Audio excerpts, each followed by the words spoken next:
الحمدللہ الذی علم البیان والصلاة والسلام علی سید الانام اما بعد فاعوذ باللہ من الشیطان الرجیم بسم اللہ الرحمن الرحیم من یؤت الحکمت فقد اوتی خیرا کثیرا صدق اللہ العظیم۔ حمد و صلات کے بعد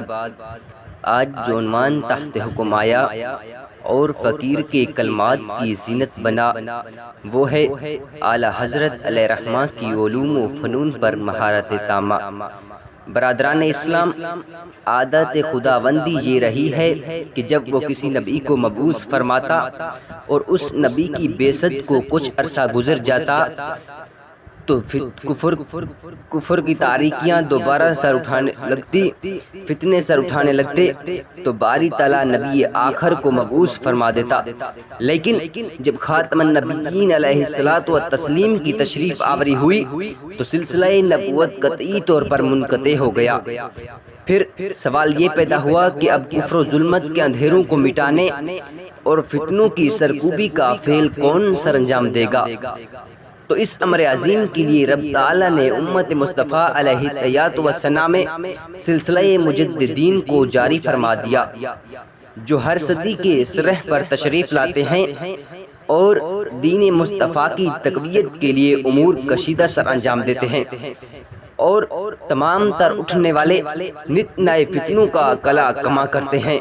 انہی مجددین میں سے ایک ہستی مجدد میت سابقہ و حاضرہ، مفسر اعظم، محدث اکبر، فقیہ اکمل، امام اہل سنت اشاع امام احمد رضا خان فاضل بریلوی رحمۃ اللہ تعالی علیہ کی ذات والا صفات ہے۔ آپ کی ذات وہ ذات ہے جو علوم و فنون کا سمندر اور تحقیق و تدقیق کا دریا ہے، اور فقط اتنا ہی نہیں بلکہ جو آپ کے علوم و تحقیقات کا مطالعہ کر لے اور اس دریائے بے کنار سے چند گوہر اخذ کر لے تو وہ بھی ماہر علوم و فنون اور محقق کے دوران بن جاتا ہے۔ آپ علیہ رحمہ کی ذات بیک وقت مفسر، محدث، فقہی، صرفی، نحوی اور منطقی اور کئی علوم دینیہ و دنیاوی کی ماہر تھی، اور آپ علیہ رحمہ کی علوم و فنون پر مہارت تامہ کیسی تھی؟ اس حوالے سے ایک واقعہ تجلیات امام احمد رضا خان سے ماخوذ آپ کے گوش گزار کرتا چلوں۔ ایک موقع پر شاہ ہدایت رسول صاحب اور آپ کے ہمراہ چند اشخاص امام اہل سنت کی بارگاہ میں حاضر تھے۔ مجلس میں چند جدید مشینری کا تذکرہ ہوا تو آپ علیہ رحمہ فرمانے لگے کہ اللہ تبارک و تعالیٰ کی عطا سے مجھے محبوب کریم علیہ الصلوۃ والتسلیم نے ایک ایسی مشین عطا فرمائی ہے کہ جس میں کسی بھی علم کا سوال کسی بھی زبان میں ڈال دو تو جواب عطائے الہی سے اس میں آ جاتا ہے۔ تو شاہ صاحب نے فرمایا کہ وہ مشین ہمیں بھی دکھائیے۔ آپ نے جواب دیا کہ پھر کبھی دیکھ لیجیے گا، لیکن شاہ صاحب نے اصرار کیا تو امام اہل سنت نے اپنے سینے کے بٹن کھول دیے اور کہا کہ یہ میرا سینہ ایک ایسی مشین ہے کہ جس میں کسی بھی نوعیت کا کوئی بھی سوال ڈال دو تو جواب عطائے الہی سے اس میں آ جاتا ہے۔ تو شاہ صاحب نے آگے بڑھ کر آپ کا سینہ مبارک چوم لیا اور کہا صدقت یا وارث علومی رسول اللہ صلی اللہ علیہ وسلم،